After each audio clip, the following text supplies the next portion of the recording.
Qual o papel da inovação em uma grande empresa e como ela pode ajudá-la a se diferenciar em relação aos seus concorrentes menores e mais ágeis? Eu sou o Fábio Pando e você está no New Horizons, uma série de entrevistas que nós começamos no mês de junho, no começo do mês de junho, e trazendo pessoas, diferentes perfis, diferentes históricos, para discutir sempre o mesmo tema, que é inovação. Hoje nós vamos conversar com Paulo Miri, que é sócio da consultoria de recursos humanos ESEC. Ele é engenheiro formado pela Poli, com MBA pela Michigan State University. Foi presidente das operações no Cone Sul, Brasil, Argentina e Chile da Whirlpool, que é a empresa que tem as marcas Brastemp, Cons e KitchenAid. Passou pelas áreas de logística, planejamento, compras, recursos humanos, vendas, marketing e novos negócios, até se tornar presidente. Em todas as áreas buscou mudar a maneira de entregar resultados com uma visão empreendedora. Muito bom. Então vamos entrar aqui. Já está aqui. Estamos aguardando a conexão. Ô Paulo, como vai? Tudo bem, Fabio? Tudo bem, e você? Que legal, que bom Tô que a gente conseguiu. Tô acertando o enquadramento aqui só. Ah, não, Opa. tranquilo. Eu tava aqui enquanto você fazia a conexão. Eu já apresentei, já falei sua mini bio aqui. E Legal. é muito legal ter você aqui no New Horizons. Paulo, muito obrigado pela gentileza, pela atenção em participar. Quem nos acompanha sempre sabe que as entrevistas acontecem entre as segundas e quartas, às 18h30.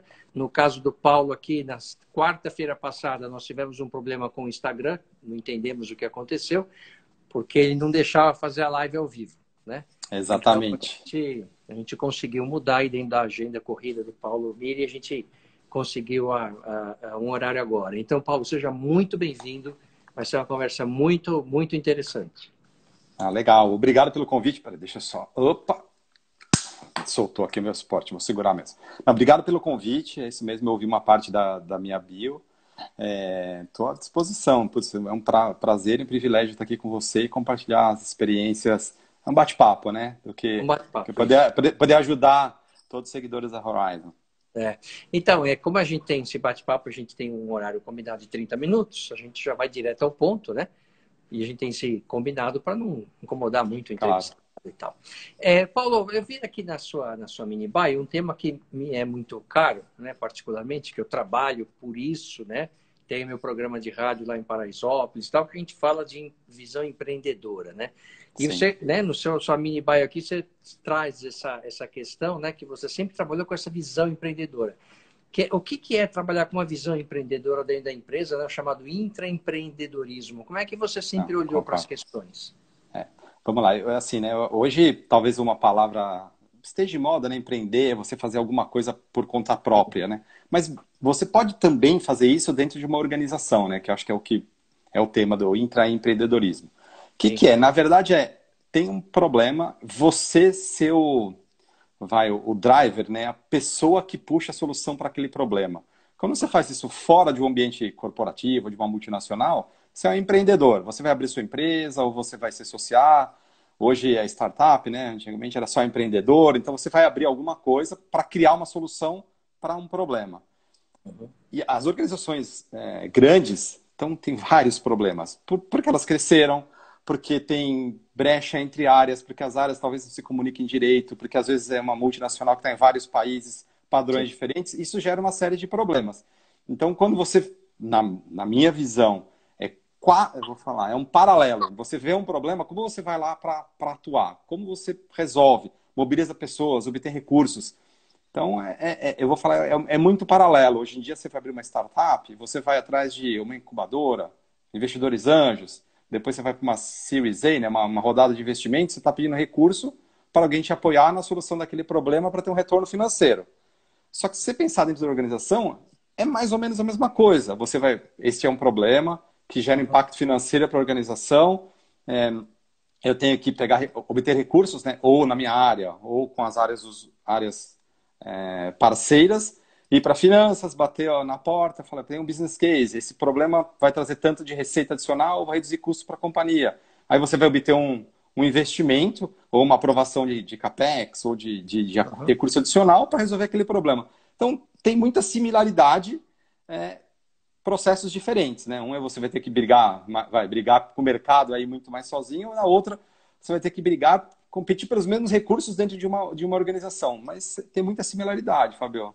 Uhum, uhum. É. Gente, o Paulo é um super executivo, né? Ele trabalha em várias áreas, né? E tem uma visão estratégica impressionante. E era muito bom, né? Tivemos a oportunidade de trabalhar juntos no projeto. E o Paulo sempre trazia uma visão que ia além, né, do que a gente estava discutindo. Então, deu para a gente fazer um trabalho bem interessante.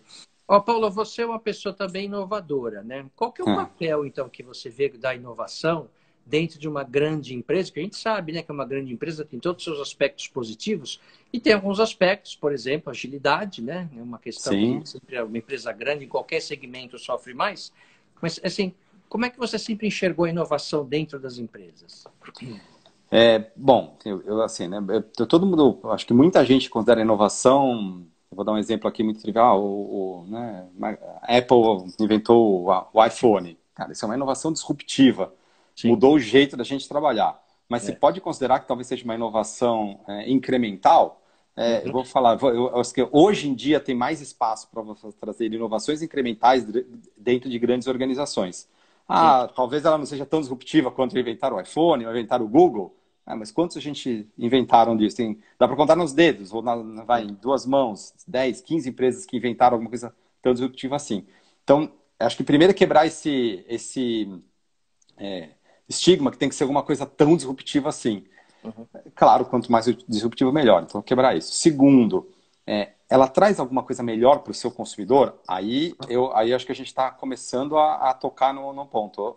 Hoje em dia, você pode ser disruptivo no processo de venda, ou no processo de atendimento para o seu consumidor, que ele ganhe agilidade.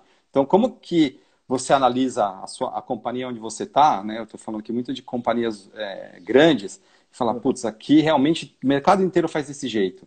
Será que se a gente fizer de um jeito um pouco diferente, ou de uma maneira que uma outra indústria ou um outro setor está fazendo e adaptar isso para o nosso setor, não vale a pena? É uma coisa que ninguém pensou e pode ganhar agilidade para o nosso consumidor? Então, eu iria muito para esse lado de falar como, né, sempre olhando para o consumidor, né, Fábio? Quando a gente teve a ótima oportunidade de trabalhar junto, olha para o consumidor. O que esse consumidor espera em termos de produto e serviço da tua organização e o que outras organizações em outros setores estão fazendo de diferente que a gente pode aplicar aqui.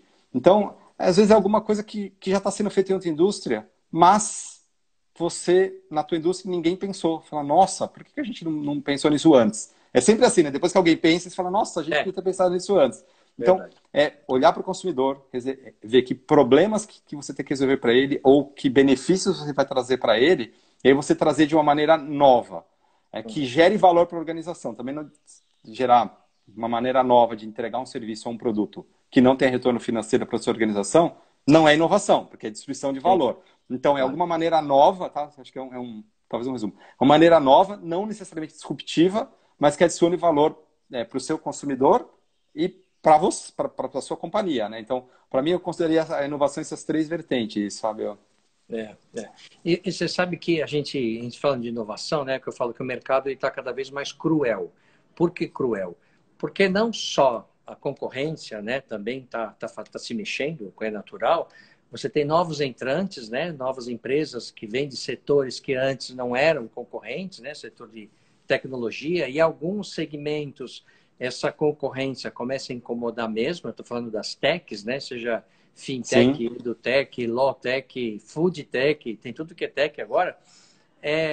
E também tem o desafio, né, de não só olhar para o mercado que antes em geral, as empresas não olhavam, porque consideravam só que era concorrente direto.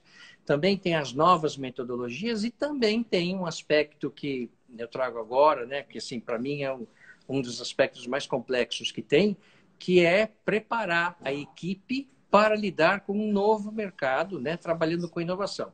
E você foi um executivo, né, que sempre teve muitas pessoas trabalhando nessa equipe, né? Você teve a oportunidade de gerenciar um número muito grande de pessoas. Sim. como é que você fazia para assim, para imputar na cabeça das pessoas esse novo jeito de fazer as coisas? Porque assim, acho que é um dos desafios principais de qualquer grande executivo. Sim. Primeiro, acho que ter a humildade de falar que fui aprendendo ao longo do tempo também, né? Ninguém vira um executivo que sabe fazer isso ao longo do tempo. Mas acho que o primeiro é comunicação muito forte. Uhum. Para quem está em um cargo de alta liderança, primeiro influenciar o seu time direto e vai utilizar, né? Não maneira de usar, mas utilizar o seu time direto para também ser campeão, né? Champion, eu falo. De puxar as mudanças necessárias e onde a gente pode enxergar mais. Então, acho que esse é um grande fator, porque eu tinha na época 7, né, quando eu fui presidente, 7 reportes diretos. Se não tiver muito claro o que eu estava querendo dizer para eles, esses 7 iam desdobrar essa informação de 7 maneiras diferentes. Cada um tinha de 7 a 8 reportes diretos. Então, na hora que você vai, né, que eram os diretores, os vice-presidentes e depois os diretores, se essa história não está muito bem contada ou não está alinhado, e sempre tem uma versão diferente, né? Mas se não tiver claro, não tiverem claros quais são os objetivos, onde a empresa quer chegar, o que a gente precisa entregar, ou naquele momento que a gente precisava entregar, você vai ter ali, quando você vai desdobrar para a grande massa de colaboradores, 60 versões diferentes da mesma coisa. Aí, você obter alinhamento é muito difícil.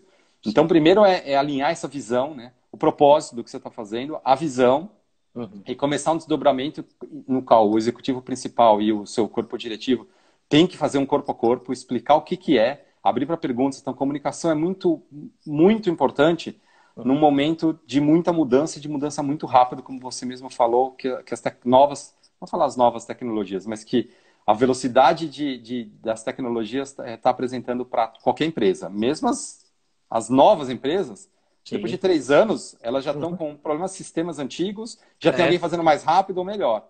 Pois Então, primeiro muita comunicação. Segundo, alinhamento dessa visão. Né? Acho que eu puder resumir aqui de maneira mais sucinta, quebrar em 3 blocos. Segundo, não adianta você começar a falar de Agile, mudar time ágil, Squad, se você não tem a visão clara de onde você quer chegar. Então, primeiro, qual é a visão? Deixar ela mais clara. Segundo, quais são os problemas que você tem que resolver para começar a implementar isso? Então, interface entre as áreas, desalinhamento de métricas, RH não tão alinhado em termos de avaliação de desempenho, né? Como você vai avaliar desempenho anualmente se você está fazendo um squad que tem sprint a cada 2 semanas? Então, tem que resolver muito bem isso antes, não falando antes de começar. Você vai fazendo testes, endereça e ataca. Então, eu acho que sim, em 3 pontos. Primeiro, alinhar a visão. Segundo, resolver o que a gente chama de tensões e dilemas internos, que é métrica, KPI, como você avalia. E aí você começar a fazer o desdobramento em massa. Então, faz um piloto de tudo isso para depois você fazer o desdobramento. E tá preparado para mudar, né? Porque no piloto você vai ver que você tinha uma ideia e no fim das contas ficou diferente do que você imaginou. Mas você tem que mudar com rapidez, adaptar, se precisar, reavaliar a visão e acontecer. Desculpa que a minha câmera tá tremendo e que eu tô com o celular na mão. Porque o meu suporte eu fui colocar na mesa aqui, não sei que soltou alguma coisa e não tá prendendo o telefone. Então... Não, mas se você quiser pegar o suporte, fica à vontade. Não, mas eu tentei, mas ele soltou, viu, Fabio? Ele então, soltou. Vamos assim mesmo. Não tem problema, isso aqui é um bate-papo, não tem problema nenhum. Agora, Miri, assim, quando eu falo que o mercado está cada vez mais cruel, é que o consumidor começa a fazer comparações que antes ele não fazia, né? Então, uma empresa, né, lança um app e vem o cliente e fala assim, mas esse app aqui é mais difícil, né? Não é tão fácil quanto o do Uber. E aí você fala assim, bom, mas eu não estou no negócio do Uber, meu negócio é outro. E ele não quer saber, né? Porque, assim, se ele não pode comparar diretamente produtos, ele compara experiências, né? Como é que você, assim, uma empresa prepara, né? Então, o time, todo mundo fala, olha, o meu concorrente não é mais A, B, C. Em termos de produto e serviço, pode ser. Em termos de experiência, tudo que o consumidor tem em contato, né? E para mim, essa é a principal transformação que a gente está vivendo, ou seja, o impacto da transformação que a gente está vivendo em todas as organizações é muito relacionado à experiência. E por quê? Não é porque é um chavão, é por isso. Porque hoje se espera, né? E talvez o Uber seja o melhor exemplo de você apertar um botão Sim. e aquele serviço, produto aparecer na tua porta de maneira muito rápida. Então, você pode estar numa indústria como a que eu tive, que era de eletrodomésticos, que você tem, às vezes, um técnico que precisa chegar na tua casa para arrumar ou instalar um produto e você espera a mesma coisa. Então, em 30 segundos que apareça lá o que vai acontecer. Então, hoje, o consumidor que tem muito acesso à tecnologia, né, e o smartphone, né, eu falei da Apple aqui, acho que o precursor, trouxe isso. A experiência está ficando universalizada num nível muito alto. Então, Sim. hoje, antigamente você comparava produto, o produto sim tem que ter qualidade, né? Porque é Claro. melhor você. Eu vi uma frase muito boa ontem: é melhor você explicar o teu preço do que você se desculpar a vida inteira pela qualidade. Então, faça um produto com qualidade e englobe uma experiência classe A, eu vou dizer. Só que hoje a experiência classe A é um usuário do Uber que é o mesmo no mundo inteiro, ou comprar pela loja da Apple, que é a mesma experiência no mundo inteiro. Então hoje as marcas têm que se preocupar, além de um produto muito bom, com uma experiência muito boa. E aí onde começam os problemas. Por quê?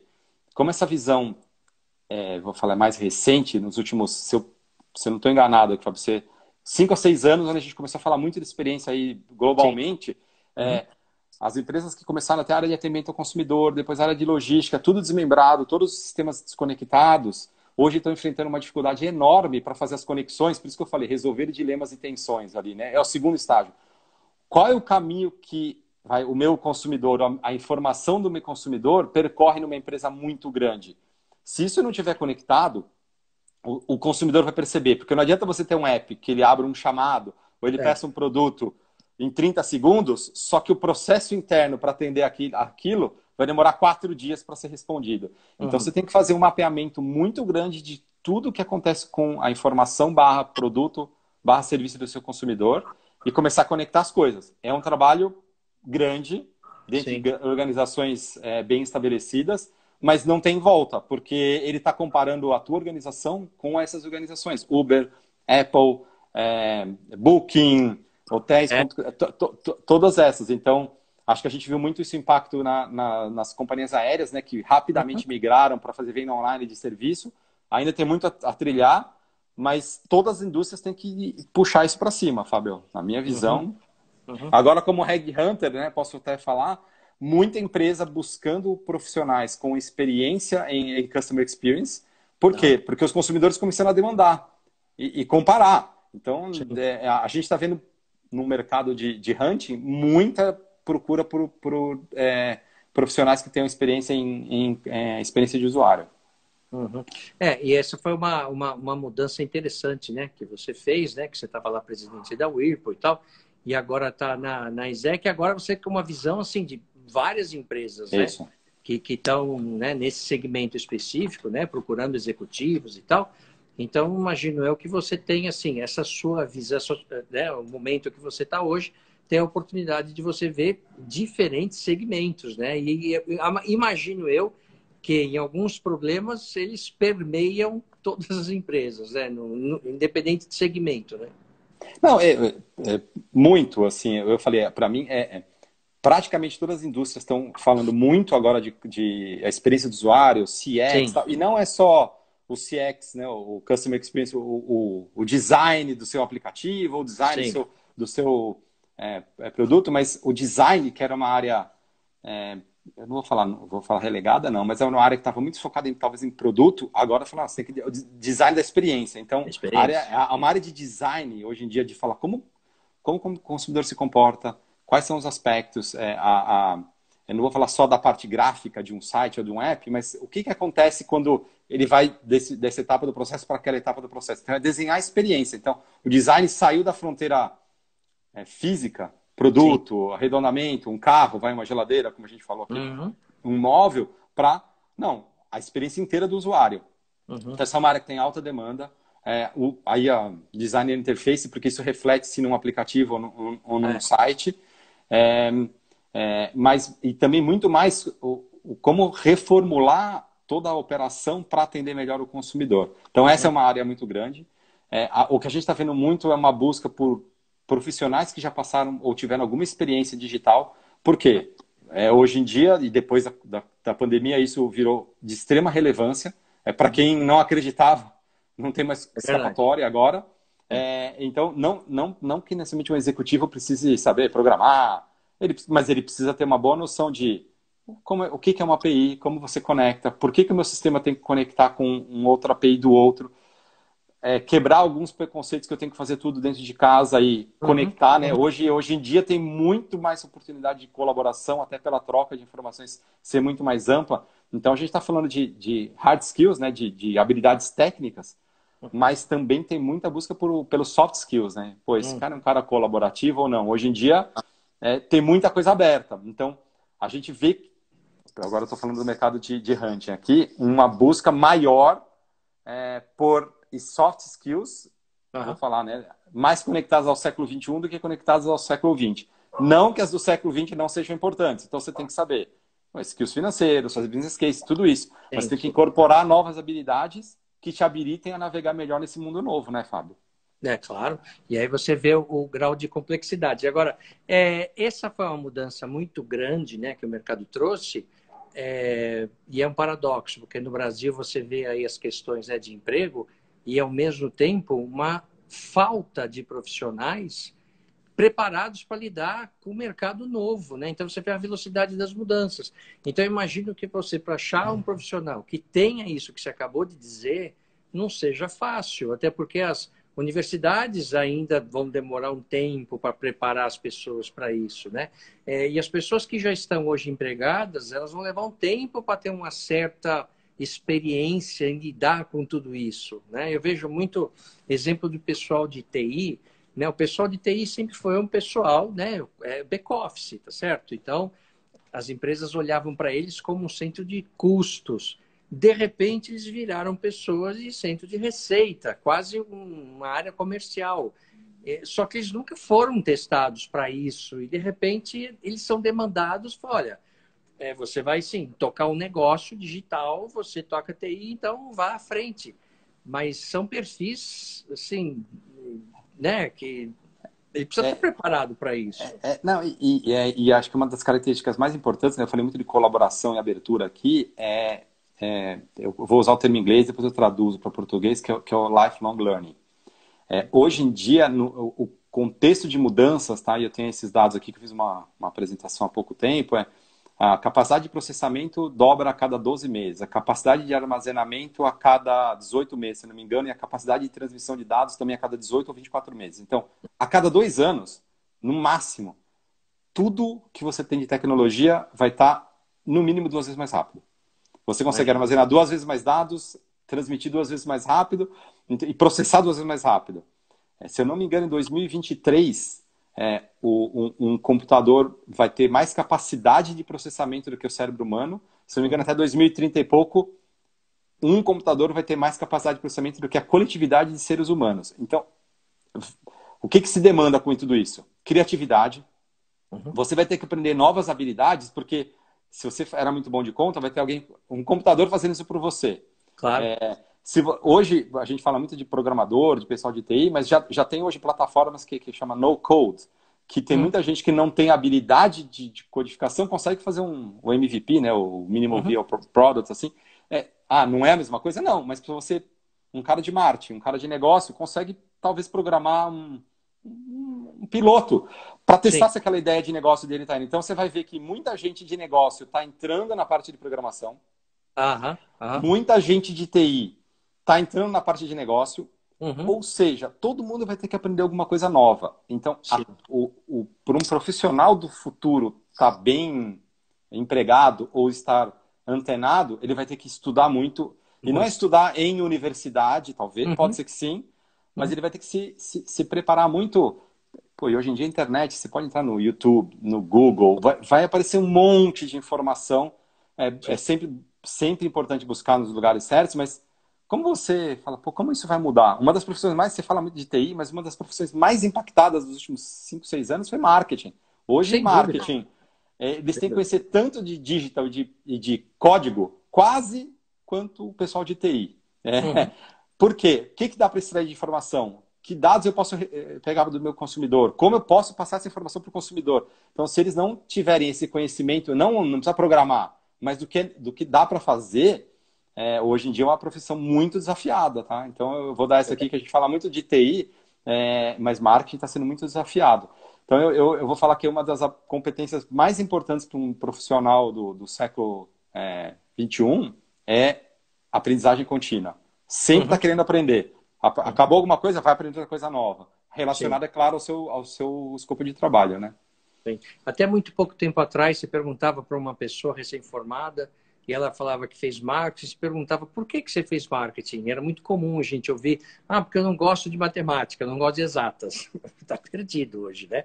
Porque hoje o cara tem que ser de marketing, quase um cientista de dados, né? Então, assim, estatística passa a ser uma competência mínima, não para ele fazer, mas para discutir com o pessoal de estatística, cientista de dados. E se você traz essa questão aí do profissional de marketing, né? E eu sempre falei, né, que o profissional de marketing, ao contrário de algumas profissões, como, por exemplo, um advogado, um médico, que quanto mais o tempo passa, melhor ele fica pela experiência, piloto de avião, o profissional de marketing, quanto mais tempo passa, pior ele fica. Porque se ele não se atualizar muito rápido, haverá um descasamento de competências muito grande que ele não vai conseguir, assim, tudo que ele sabe, a experiência dele é uma experiência que passa a não fazer mais sentido, porque mudou tanto.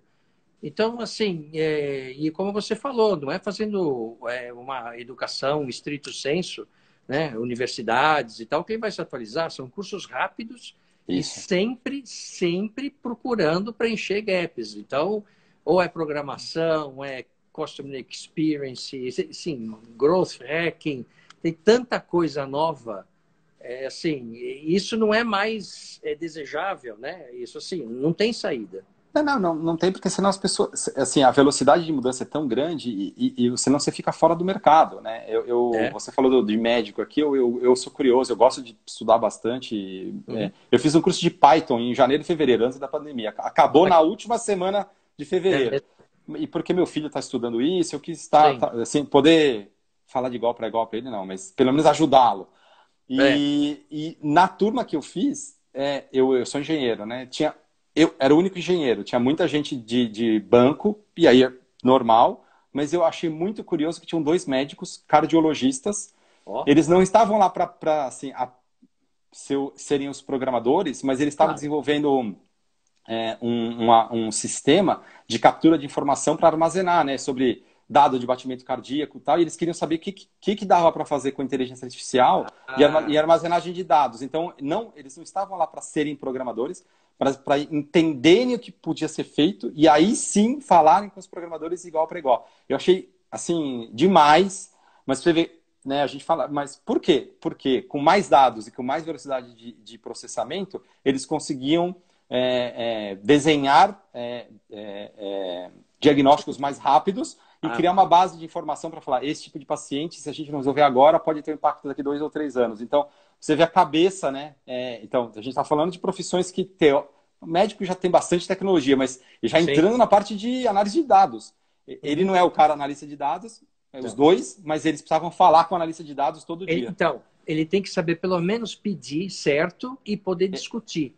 Eu fiz uma das entrevistas que eu fiz aqui no New Horizons, foi com um médico, né, um super médico que trabalha, um cirurgião, né, que opera muito com robótica. E eu perguntei para ele, qual que é o caminho, né? Para onde vai a medicina? Ele falou inteligência artificial e robótica. São essas 2 coisas que já está, não é que vai ser. Então, já está. Muito ativo. E acho que é isso que eu falei, a velocidade, o preço e a velocidade da tecnologia tá caindo, né? A velocidade está aumentando e o preço está caindo tanto que isso vai ser disponível para praticamente toda a profissão. E acho que é isso que talvez nem vou falar não, né? Não esteja tão claro e vai impactar todas as profissões. Então tem que se atualizar, Fábio. É isso, em todas. Pois é. E aí tem, né? E antigamente você fazia um curso, né? Tinha alguns obstáculos e tal. E veja, dependendo da classe social que você fala, ainda tem. Mas hoje tem tanta coisa grátis, tanta coisa, né? E eu fico vendo. Você está no mercado de hunting, né? Pergunta para sempre um candidato, eu falo assim, que cursos que você fez durante essa pandemia? Se a pessoa falar nenhum, fala, puxa, então, assim, não tá entendendo para onde está indo o mundo, né? Porque você tem Exatamente. condição de ver, pegar universidades de ponta hoje, americanas, tal, europeias, e tem lá curso à disposição que não acaba mais, todos grátis, tá certo? Exatamente, exatamente. Então, e acho que é um fato que até, a minha esposa mudou de emprego agora em agosto e uma menina da equipe dela falou, eu quero fazer um curso de inglês, será que a empresa tem bolsa e tal? Aí, né, processo multinacional, tem que aprovar, budget anual. Eu falei para ela, olha, né, eu sigo o Coursera, Udemy, várias plataformas globais. Isso. Por exemplo, na Coursera tem uns 7 ou 8 cursos grátis de inglês para iniciantes, cursos de negócio em inglês. Aí. Um na Universidade da Pensilvânia, um de Harvard. Então, assim, Pô, de graça, você precisa ter um acesso à internet, você vai gastar banda. Mas você pode começar a ter um curso, sei lá, de 4 meses para você ter uma noção gratuito por uma super universidade renomada americana. Então, de novo, né, Fábio, lifelong learning. O profissional tem que incorporar essa habilidade, sim. é a habilidade das habilidades, se eu puder chamar, que é assim, se você não tiver isso, você não vai sair do lugar. Você pode Sim. estar bem empregado hoje, mas vai ser desafiado daqui a pouco. Uhum. Então, o que vai impactar o meu negócio? Buscar, e aí você pode fazer um curso grátis, talvez seja mais básico, mas para você ter Uhum. noção, e falar, agora eu quero mergulhar aqui que eu preciso me adaptar. E às vezes você começa com grátis, vai lendo artigo, vai vendo blogs, podcast, e na hora que sobrar um dinheirinho, né, para quem não está Claro. financeiramente saudável, aí você investe. Mas dá para você se atualizar, não necessariamente investindo rios de dinheiro. Dá sim. A internet proporciona isso para gente. Pois é, e antigamente, né, as que eu falava grátis era sinônimo de coisa ruim. Você está falando cursos agora de universidades, putz, as principais do mundo, né? Exatamente. Então, assim, o conteúdo é bom e, enfim, eu acho que hoje a maior dificuldade é saber, frente a todas as opções que estão disponíveis, qual que eu vou escolher, né? Porque é muita coisa, né? Muita coisa que tem. Assim, de novo, um profissional aí, vou falar talvez no começo de carreira, que está numa empresa, conversar com o gestor, falar o que você acha, o que é o caminho da minha carreira, o que você quer fazer também, né? Porque a pessoa tem que saber o que ela Claro, quer. E claro. aí, investigar, dar uma pesquisada, falar com amigos, colegas, ou buscar informação e começar a se atualizar. Uhum, Tem bastante informação hoje disponível. uhum. Trocar ideia é importante, participar de fóruns. Hoje também tem muito webinar gratuito. Então, Sim. hoje em dia, o mesmo que impacta as empresas está trazendo muito benefício para os usuários e consumidores, que tem muita Uhum, informação gratuita, tem que filtrar, mas tem que sim, ir atrás, Fábio. claro. É ser empreendedor, porque você tem que ser É, A gente falou, começou falando isso. Você tem que ser empreendedor da sua carreira. é Senão isso você mesmo. vai ter um problema e você não vai, a sua empregabilidade cai. Então você tem que É. empreender para você melhorar também. Uhum, uhum, é verdade. Ó, Miri, conversa boa, viu? A gente, né? Putz, um Já papo passou, né? A meia hora maravilhoso. aqui. Já passou meia hora. Não, é rápido mesmo, é rápido. Mas como você está nesse mercado de hunting e tal, e é um mercado que muda também, né?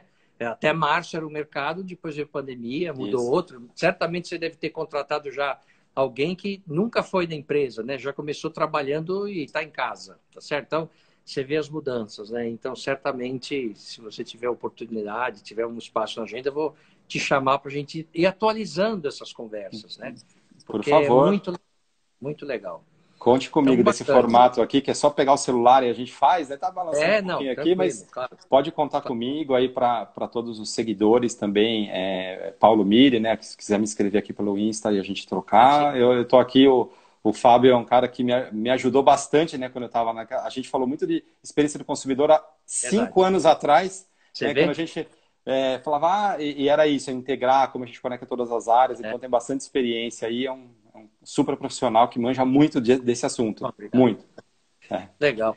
Miri, então, muito obrigado. Obrigado pela atenção. Esse vídeo fica no ar no nosso site, www.horizonsconsult.com.br. Você vai lá, New Horizons, já vê não só todas as entrevistas que já foram, mas também a programação das próximas. Agora nós já começamos o mês de setembro, já temos todos os entrevistados aí combinados. Amanhã, quarta-feira, no nosso horário já habitual, nós vamos entrevistar o Manuel Alcalá, que é presidente da Smurfit Kappa, que é a principal empresa de embalagens do mundo.